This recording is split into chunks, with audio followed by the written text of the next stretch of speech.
जय माता दी। RS मिलरिया 12 में आप सभी लोगों का स्वागत है। प्रिय श्रोताओं, आज दिनांक है 22 जुलाई, दिन है बुधवार और आज शुक्ल पक्ष की नवमी तिथि है। नवमी तिथि आज सुबह 5:17 से शुरू होगी और कल सुबह 7:03 पर समाप्त होगी। आज ब्रह्म मुहूर्त सुबह 4:21 से 5:09 तक रहेगा। सूर्योदय होगा सुबह 5:57 पर और सूर्यास्त होगा शाम 7:09 पर। साध्योग आज शाम 6:41 तक रहेगा। बाद में शुभ योग प्रारंभ होगा और राहु काल दोपहर 12 बजे से 1:30 बजे तक रहेगा।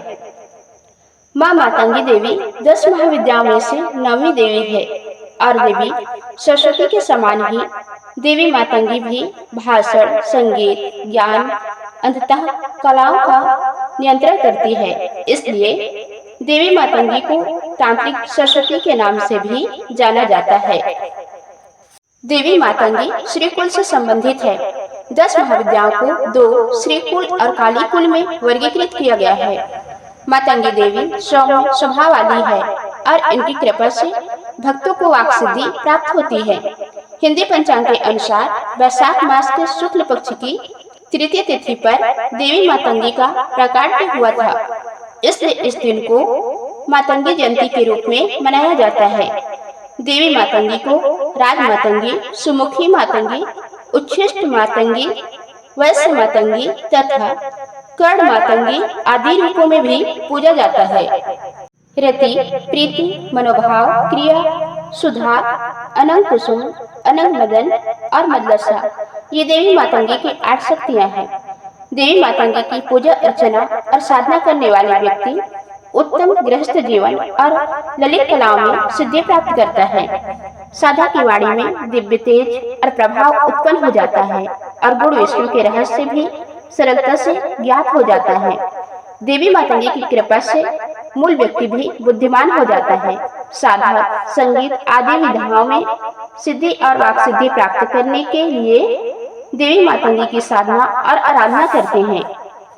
प्राचीन समय की बात है, एक बार भगवान शिव और माता पार्वती कैलाश पर्वत पर विराजमान थे। उस समय भगवान विष्णु और माता लक्ष्मी भी उनके दर्शन के लिए कैलाश पर्वत आए।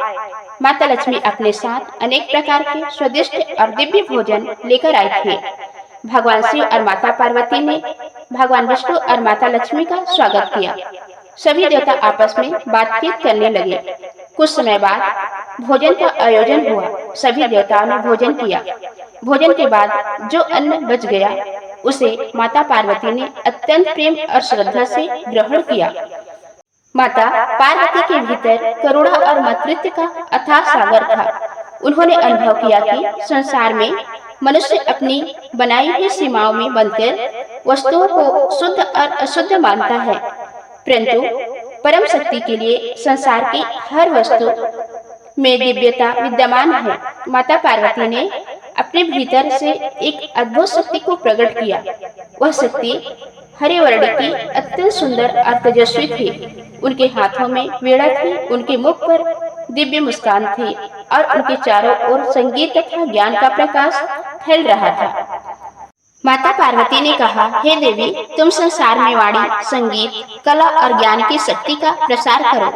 जो भक्त तुम्हारी आराधना करेगा उसे बुद्धि, वाणी और रचनात्मक शक्ति प्राप्त होगी। यही देवी आगे चलकर माँ मातंगी के नाम से प्रसिद्ध हुई। गुप्त नवरात्रि के 9वें दिन माँ मातंगी की पूजा करने से अनेक प्रकार के लाभ प्राप्त होते हैं।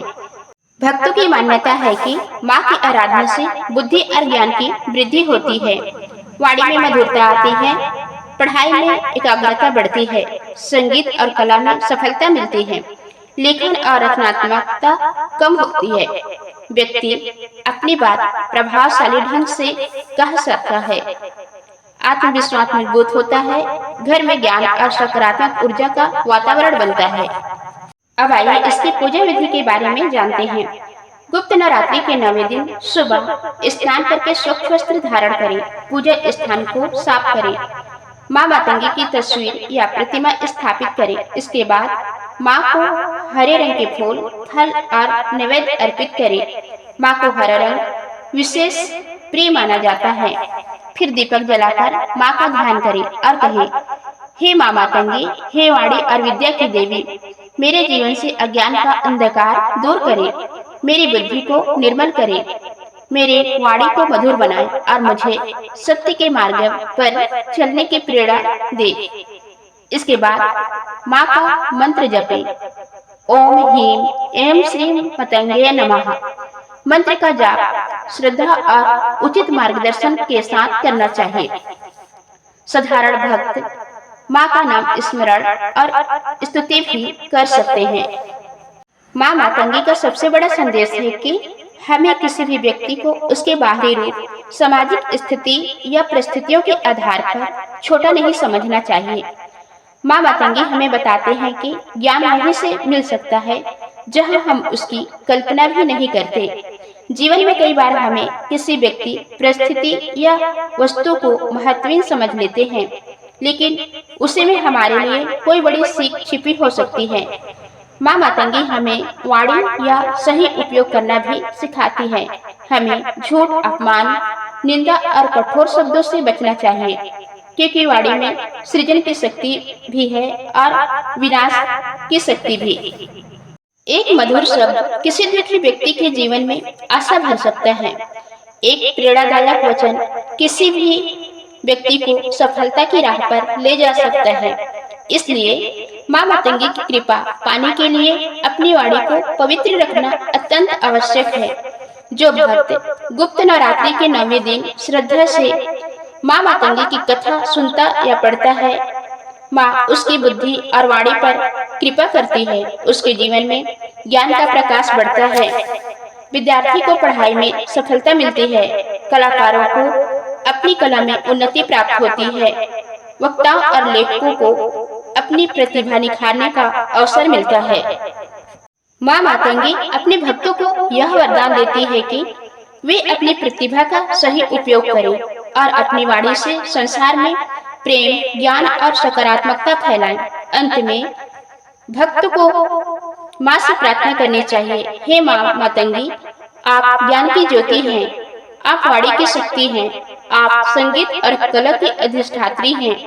हमारे जीवन में अज्ञान का अंधकार दूर करें, हमारी बुद्धि को निर्मल करें, हमारी वाणी को मधुर बनाएं, हमारे हृदय में शक्ति और विवेक उत्पन्न करें, हमें सत्य, धर्म और ज्ञान के मार्ग पर चलने की शक्ति दे। प्रेम से बोलिए, जय माँ मातंगी देवी की, जय माँ भगवती की। तो दोस्तों, ये थी आज की वीडियो। उम्मीद है आपको जानकारी अच्छी लगी होगी। धन्यवाद।